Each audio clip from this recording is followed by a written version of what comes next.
임신이 안 되는데 왜 콘돔을 들고 다니냐. 없던 콘돔이에요. 갑자기 생긴. 이제 그러니까 저희한테 이제 전화가 왔겠죠. 요런 생활의 변화. 뭐 우연찮게 열어봤는데 비아그라가 있다든지 내한테 필요도 없는 콘돔이 있다든지 뭐 이런 게 있으면 우리 둘 사이에서 없어야 되는 물건들 이게 갑자기 생겼다든지. 스튜디오 여러분 안녕하십니까. 저는 새로운탐정 법인 대표 김태익입니다. 만나서 반갑습니다.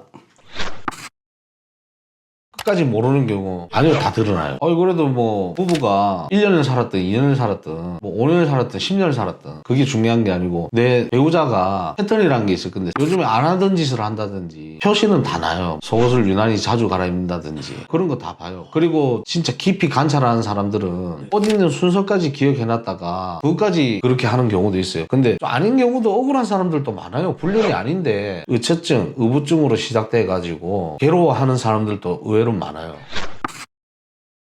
의심 때문에 어떤 의뢰 같은 경우에는 남편이 이제 출장을 좀 자주 다니는 업이에요. 업종이. 그래서 남편이 출장을 가면 와이프는 우리 남편 바람 피러 간 거 아닌가 생각할 수도 있잖아요. 그래갖고 이 남편은 아니다 그런 거 씻는 장면까지는 보여주긴 뭐 하지만 영상통화 틀어놓고 욕실 들어가는 거 숙소에서 그것까지 허락을 해줘요. 그리고 씻고 나왔어. 나오고 나서 옆에 아무도 없다는 걸 다 보여주고. 근데 이제 이 여자 생각으로는 카메라가 비치는 곳은 여자가 이제 없어지는 요 뒤에 자꾸 따라다니는 거지. 그렇게 해서 숨겨서 이렇게 하는 거 아니냐. 신발장 비춰봐라. 신발을 어디 숨겨놓은 거 아니냐. 침대 밑에 숨겨놨냐. 뭐 이렇게 의심을 하는 거예요. 남편은 억울하잖아요. 그러니까 이게 처음에는 의심을 시작했다가 이제 병으로 된 거죠. 이제 어떻게 보면. 그러면 이 병으로 된 걸 갖다가 남편은 이제 억울하니까 그걸 해줘야 되잖아요. 증빙. 나 바람 아니다. 내가 혼자 있다. 숙소에 혼자 있다. 이걸 증빙하기 위해서 뭘 했냐면 요즘에 통화 다 무제한이잖아요. 전화를 틀어놓고 자는 거예요. 이 여자는 남편이 자는 코 고는 소리까지 다 들어야 돼. 그걸 밤새 듣는 거예요. 이 남편은 일어날 때까지 전화를 충전기에 몰라놓고 통화를 걸어놓고 잠을 자는 거예요. 그러면 이 남자는 엄청 노력했다는 거거든. 자기가 싸움으로 안 번지게끔. 그런 사람도 있다라는 거죠. 이제 아닌 사람이 너무 억울하다 이거지. 힘들어한다. 얼마나 힘들겠어요. 그게 결국에는 이혼 사유가 되는 거예요. 이 남편도 계속 지치다가 이혼하자. 너무 힘들다. 이렇게 된 거예요. 그런 생활을 계속 이제 반복적으로 하다 보니까 법을 그만둘 수는 없잖아요. 먹고 살아야 되는데. 그렇죠. 근데 이제 자꾸 주장하는 게 지하철에서 한 30초 만났을 것이다. 잠깐 화장실 간 사이에 한 1분 동안 잠깐 그 여자와 대화를 나눴을 것이다. 근데 우리가 쫓아다니면서 진짜 다 증빙을 해줬거든요. 당신 남편 바람 아니다. 외도가 아니다라고 했는데 그러면 우리도 못 믿는 거라 이제. 그래서 같이 가자 이래갖고 그래 같이 가자. 우린 떳떳하니까 했는데 뻔한 여자한테 가갖고 네 상간녀지 이렇게 한 적도 있어요. 길 가는 여자. 이 남편하고 길 가다가 스쳤거든요. 근데 요 스치는 사이에 한 10초 20초 대화를 나눴다는 거예요. 뭐 그런 식으로 해서 이 여자를 쫓아간 거예요. 의뢰인이 가가지고 네 누구랑 바람 핀 거 맞지? 이런 식으로 해놓고 그 여자는 또 얼마나 황당하겠어요. 그런 사람도 있었다. 별의별 사람 다 있어. 남자든 여자든 일단은 술이 끼어요. 술을 안 먹던 사람이 술을 먹는다든지 뭐 회식이 좀 많아졌다든지 직장 상사 핑계를 댄다든지 해가지고 난 골프 진짜 싫어하는데 뭐 비위 맞추려면 골프를 쳐야겠다 이래갖고 골프에 빠진다든지 그 모임에 이제 불륜이 거기에 있는 거죠. 이제 종목에 뭐 갑자기 안 하던 모임을 한다든지 갑자기 없던 취미를 가지겠다든지 낚시에서도 불륜 많이 해요. 이제 선산 낚시 나가가지고 뭘 꼭 신체적 접촉이 있어야 되는 건 아니잖아요. 불륜이라는 게. 그러면 낚시만 하겠어요. 이제 육지로 나오면은 잠깐 들렸다가 하는 거지. 그렇게 해서도 표가 나고 여자한테서는 공통적인 건데 휴대폰 감추는 거. 뭐 집에 나오면 무음으로 해놓는다든지 무관심한 척 휴대폰을 안 본다든지 뭐 그런 식으로. 그리고 각방을 선호하고 이제 한 침대 쓰고 살다가 무슨 핑계거리 만들겠죠. 만들어가지고 각방을 쓰자 해가지고 왜냐면 연락을 해야 되니까 옆에 있으면 불편하잖아요. 그러니까 휴대폰을 감추는 게 제일 1번적으로. 왜냐면 이 휴대폰은 진짜 판도라 상자니까 이제 술 먹고 우리끼리 약속된 플레이가 있어요. 예를 들어서 불륜 상대끼리 약속된 플레이가 있는데 불륜 중에서도 뭐 다툼이 있으면 또 해결을 해야 되는 성격을 가진 사람들이 또 있잖아요. 이거는 빨리 해결하고 가야 돼. 뭐 이렇게 하면 연락을 안 해야 되는 시간에 뭐 전화가 갑자기 온다든지 이러니까 불안하잖아요. 바람 피는 사람들은 씻을 때도 들고 들어가고 화장실 갈 때 꼬박꼬박 챙기고 그 다음에 밥 먹을 때도 대부분 뒤집어 놓고 무음으로 해놓고 외모를 신경을 써야 된다. 그런 건 딱히 없는 것 같아요. 외모를 갑자기 하면은 직원들도 표가 나는 걸 알거든요. 그게 불륜이라는 건 서로 편해야 돼요. 나는 이 집에서 억압받고 뭐 우리 부부 관계에서 뭔가 문제가 있으니까 상대는 내가 편해야 된다는 거예요. 그러니까 내 있는 모습을 그대로 좋아해줘야 되고 일상에서 그닥 벗어나진 않아요. 근데 이제 처음에 무슨 모임을 빙자하든지 해가지고 처음에는 이쁘게 보이려 하지. 남자도 머리도 꾸미고 나가고 여자 같은 경우에는 안 하던 화장도 하고 나가고 처음에는 그렇게 하지. 근데 이제 불륜도 시간이 지나고 깊어지다 보면 편해진다. 동네 마실 나가듯이 뭐 추링 입고 나가가지고 또 둘이 살짝 만나갖고 꼭 모텔을 가는 건 아니에요. 뭐 10번을 만난다면 10번 다 모텔 가는 건 아니고 커피 먹고 영화 보고 데이트도 하고 이 와중에 허리를 감싼다든지 손을 잡고 다닌다든지 이런 게 걸리는 거지. 애정행각에서 막 커피집에서 만나가지고 성님 안 돼. 그건 아니고 애인 관계라 하더라도 펜션을 간다 이러면은 장소가 불륜으로 인정을 안 받아요. 펜션은 말 그대로 놀러 가는 게 캠핑. 지인끼리도 갈 수 있다. 그런 장소라는 거죠. 그래서 불륜으로 허락이 안 되더라고. 성지이기도 하죠. 펜션을 간다든지 아니면 뭐 글램핑 뭐 이래 간다든지 아니면은 캠핑카 들고 간다든지. 그래서 이제 말 그대로 만약에 그런 게 있으면 펜션에서 둘이 노는 게 있으면 둘이 고기 구워 먹고 뭐 술 먹고 이런 거 갖고 불륜으로 인정을 받지 못해요. 거기가 꼭 성관계가 있어야 되는 장소는 아니다. 이렇게 이제 판결이 그래요. 대부분에 맞는 경우도 있겠죠. 아무래도 판사들은 다양하고 보는 시각이 다 다르기 때문에 이런 판결 저런 판결이 있겠지만 저는 말 그대로 저희가 증거를 수집을 한 걸 이제 그렸을 때 소송으로 이어졌을 때 불륜을 인정받느냐 안 받느냐 요거에서 이제 했을 때 펜션 놀러 간 건 인정을 안 받더라. 근데 펜션에서 놀고 나와서 아까 얘기했던 스킨십 가벼운 그런 정황들이 있으면 이게 불륜으로 인정을 받는 거예요. 전체적으로. 그러니까 실질적으로 그런 경우는 많아요. 외부에서 혹시나 자기네들 증거 잡힐까봐 떨어져 걸어요. 조금 거리두고 스킨십도 없어. 그런데 이제 둘이 모텔은 가. 그럼 이제 이거는 불륜으로 인정받는데 평상시 스킨십 없다가 펜션을 갔다 이러면 이거는 또 인정을 못 받더라고요. 근데 이제 그래서 그걸 뒷받침할 수 있는 정황 증거가 필요해요. 조금 길게 볼 필요가 있다.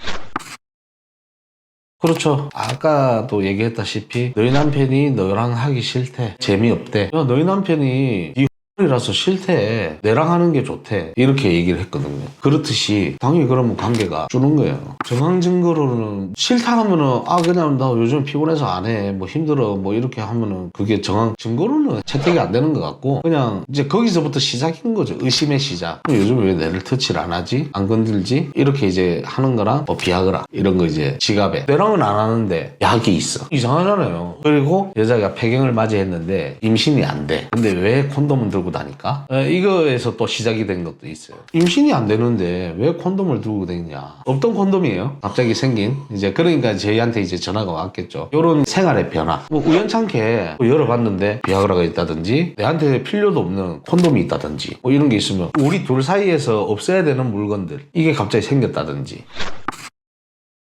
지출 같은 경우에는 오히려 표시를 안 내죠. 왜냐면 배달의 민족 기록도 요즘에 부부들끼리도 다 공유되고 가족 계정도 있고 그 다음에 야놀자 어플로 숙박업소를 잡는다든지 이라면 내가 유부남이다 유부녀다 또는 상대방도 유부남이나 유부녀다 그러면 주변 지인들한테 조력자들은 항상 있어요. 대신 예약을 해준다든지 그렇게 하면 내가 가서 예약자 이름 누구입니다 하면은 방은 내주는 거니까. 그리고 배달의 민족 이런 거 만나서 뭐 현금 결제 지갑에 요즘에 현금 쓸 일이 없잖아요. 지갑에 현금이 좀 있으면 의심해봐라. 현금으로 이제 출처가 밝혀지지 않은 곳에서 돈을 사용을 해야 되는 거다. 이렇게 생각하시면 될 것 같아요. 정황들이 쌓여가지고 의심이 된다 싶으면 연락이 와가지고 그 정황을 근데 들어보고 그 배우자의 업이 뭔지 도대체 이때까지 어떤 삶을 살았는지 디테일하게 다 들어야 돼요. 그렇기 때문에 상담할 때도 시간이 상당히 많이 걸려요. 사실상.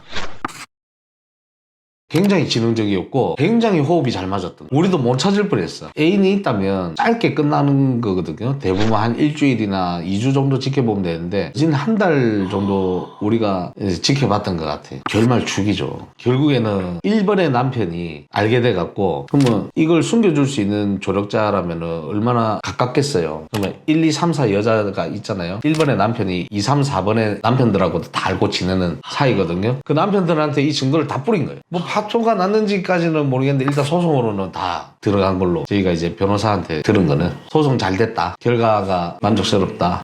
잘 끝났다 얘기는 들었는데 이혼 안 하는 경우도 많아요. 소송으로는 이겼고 이제 말 그대로 이혼 소송과 상간 소송은 별개거든요. 상간 소송만 해서 이제 이긴 건지 그래서 이제 보상금을 받은 건지 아니면은 이혼을 한 건지 그건 모르겠는데 일단은 저희가 증거를 갖다 드리면 이겨요. 예, 웬만해서는 이겨요. 사진과 동영상 그리고 몇 시 몇 분에 어떤 건물 그리고 몇 시 몇 분에 어디서 뭘 했다 이런 것들을 다 알려줘요. 불필요한 건 빼고 누구랑 밥 먹었다 뭐 필요 없잖아요. 사실상 외도니까 상대가 이제 여자거나 남자거나 했을 때 이성을 누구를 만났다든지 근데 이제 상간 소송할 때 필요한 게 이제 그 플러스 이제 뭐가 되냐면 증거를 잡았으면 그 뒤로 상간자의 정보를 알아야 돼요. 소송을 하기 위해서 소장을 보내야 되니까 얼굴만 보고 식별할 수는 없잖아요. 그러면 예를 들어서 남자는 여자랑 만났는데 남자가 상간남이에요. 그러면 둘이 만나는 걸 봤어. 그리고 우리는 여자를 쫓다 보니까 상간남이 드러난 거잖아요. 그럼 이때는 여자를 버려. 그리고 상간남만 이제 쫓아가는 거예요. 직장은 어딘지, 전화번호가 뭔지, 그리고 집은 어딘지. 요까지는 알아와야 소장이 가는 거지. 그렇죠. 이제 상간 소송을 해야 되니까 절차는 그래요. 누군지를 알아야 그 소장을 보내죠. 이제 앞으로 소송을 시작하겠습니다. 뭐 이렇게 이제 알려주려면 그 상간자의 정보를 좀 알아야 된다.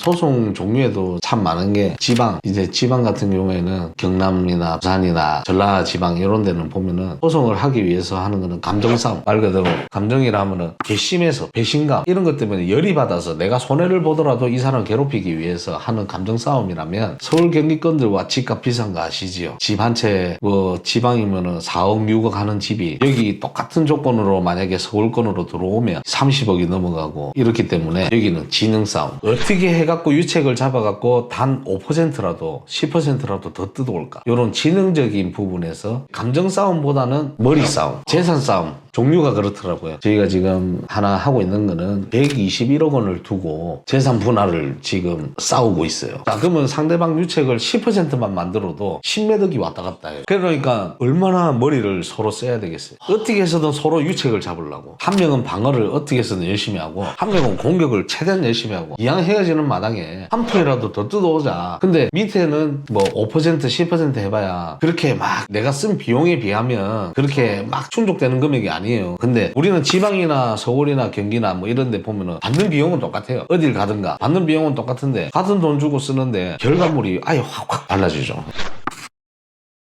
평상시 패턴이 달라지는 거 그거는 사람마다 달라가지고 아마 알 거예요. 내가 알고 있는 와이프가 아니다 그런 느낌이 올 때가 있어요. 사람이니까 좀 이상한데 이래 하면은 우리를 바로 찾는 게 아니고 그냥 유심히 좀 지켜보다가 너무 유심히 보면 이게 병이 되거든요. 아까 내가 말씀드린 것처럼 그러면 이제 오히려 역으로 유책 사유가 돼서 이혼 소송에 좀 불리해진다 좀 의심스럽다 싶으면 그냥 이제 전문적인 증거 수집을 잘하는 업체에다 맡겨가지고 확인을 해보는 게 심적으로 편할 거예요.